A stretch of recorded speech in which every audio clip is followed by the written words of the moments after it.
also use a couch or a chair or table if you're 85 foot tall. So I'm going to start with my right side. My knee is anchored to the ground. I'm going to lengthen this part of my body by exaggerating a good posture with my spine. From here, I'm going to tuck my pelvis backwards. This opens up, lengthens the psoas muscle, probably against its will. Now, if that's 7 out of 10 for me, I'm going to stop there. What I'm going to do from here is trying to kick the ball or kick the couch behind me. So I'm going to put pressure into the ball. That's going to activate the quad, which attaches onto the ASIS, the ilium right here. The psoas muscle actually connects to the quad via the fascial slings just beneath it, underneath the ilium here. So what I can do from here, if that's a 7 out of 10, which is really only where you want to be, any more than that, you can create more damage. Any less than that, you're just not really doing much.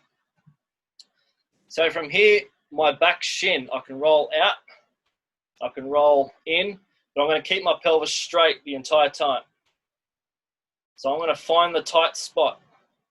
For me, it's about there. So when I rotate my leg that way, that's where I can feel a pull here. Now with this front leg, I can take that on all kinds of angles as well. And because the psoas muscle itself does 8 different things to the spine, I'm going to try and counter. So there is where I feel tight, but I could feel tight anywhere from here to here. This is just where my tension is right now. So I'm just going to keep it at the 7. If that brings it more than a 7, then I'm just going to back off a little till I get to the 7. Now what I can do from here while I'm anchored in my lower body is bring up my right arm and reach for the roof. That's going to get a little bit of a oblique and open up the ribs. And I can also tip over to my left to really open up that side. Now I can rotate forward, I can rotate back, wherever you feel it. I feel it more rotating back. And that's just where I can hold the stretch. So you can see that lengthening there. Now if you're going to stretch this muscle prior to a workout, this is the best tempo to use, and I'll explain why in a sec. I'm going to kick the ball, kick the couch, kick the chair, whatever's behind me, and I'm going to contract that muscle for 5 seconds. 4, 3, 2, 1. I'm going to relax, but I'm going to go deeper into the stretch with my leg. For another 5 seconds. 5 seconds contracting the muscle.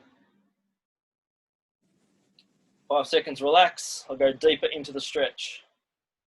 And I'm going to do that 3 to 5 times. And what that does is actually tricks the brain into adding sarcomeres to the muscle, which gives length to the muscle. If I stretch for more than that, I'm actually sedating the nervous system. So just before you go to bed, you can hold this stretch for 30 seconds to a week if you want to. Now from here, I can shift my whole body to the side, if able. I'll get a bit of a groin stretch in there as well. I'll go into a more specific groin stretch. And come out of it very slowly. You might feel a bit special afterwards. So when we're stretching, we're actually sedating the muscle. We're stretching it because it's overexcited already. It's a workhorse, it wants to work. So stretching it actually chills it out. So stretching for 5 seconds lengthens it, but it still keeps it somewhat excited. So it keeps tonicity in the muscle. When you stretch for more then really 10 seconds, 30 seconds, a minute, 2 minutes, however long it takes, you're actually sedating the nervous system, so the muscle stays longer for longer. So we're adding length to the muscle, therefore taking pressure off the joints that it's crossing, hopefully.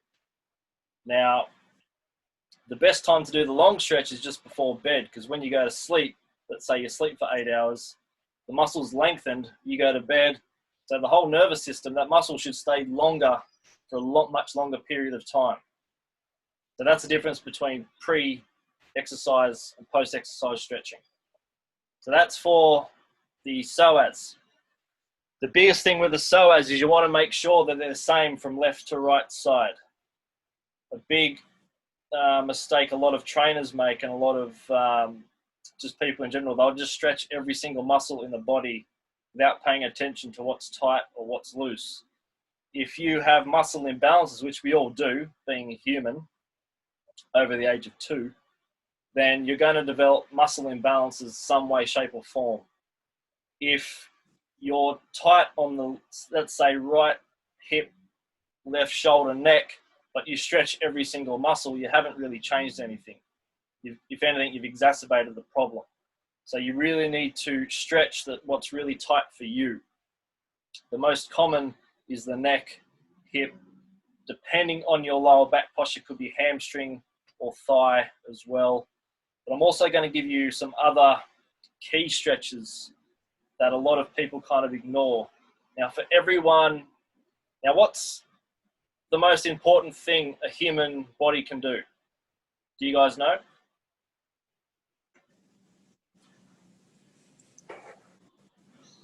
I bet you're probably going to talk about something about staying active or staying mobile. More important than that. Recover. Yep. Probably eating the right food. Eating the right food. More important than that. More important than food. Sleeping. Yeah. Rest. More important than that. You can go weeks without food. You can go a couple of days without water. You've only got about 3 to 5 minutes without of oxygen, without breathing. Breathing is the most important thing we can do. So anything that restricts breathing needs to be first, priority number 1.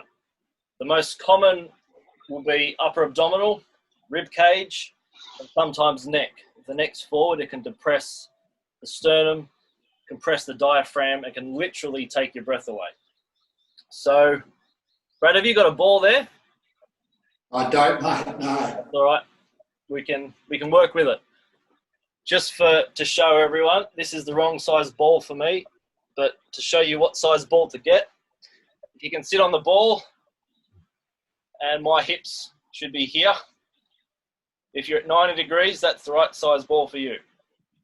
So I should be here for my ball, but yeah.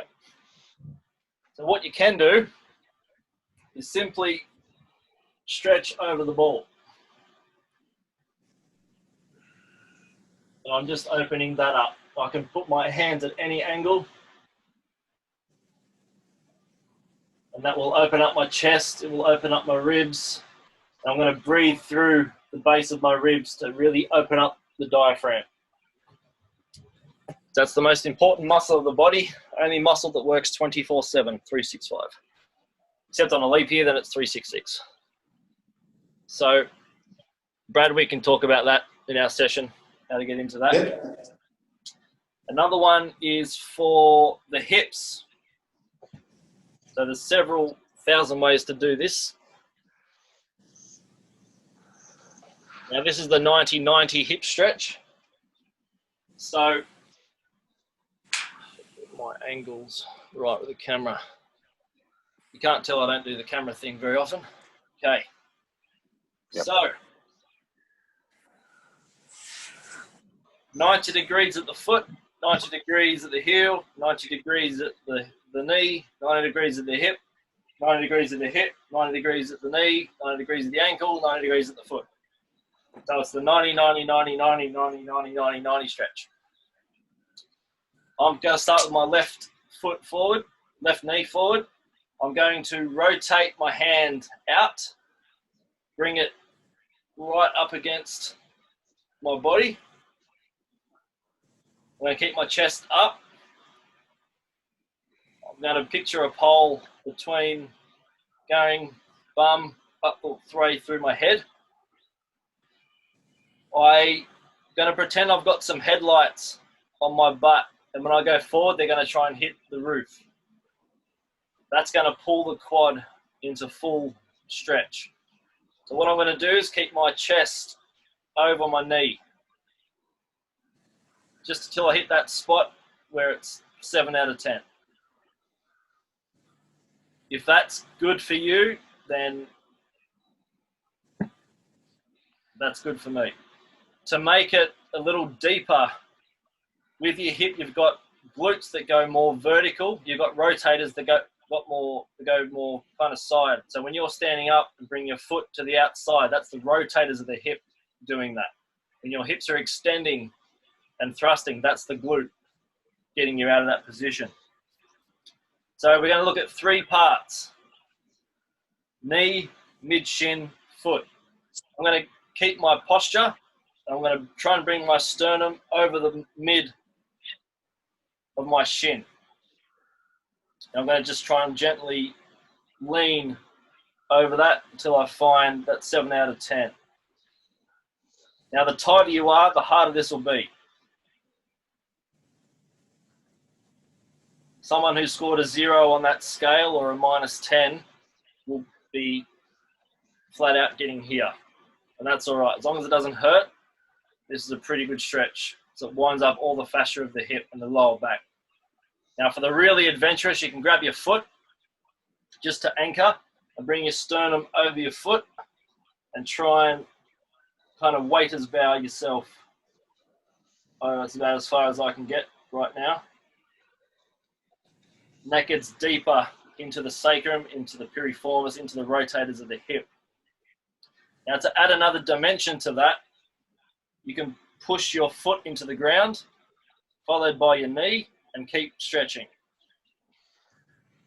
That winds up the fascia and puts it on full tension. And the same with the psoas stretch, the 5 seconds contract, 5 seconds relax, deeper into the stretch, 5 seconds contract, pushing, 5 seconds relax into the stretch, so on and so forth.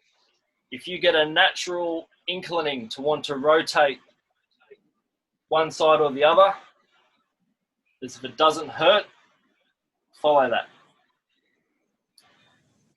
Now, an important note, if you're bringing your sternum over your foot, if you have true sciatica, a disc bulge that's hitting the sciatic nerve and running down to your leg, this likely will irritate it.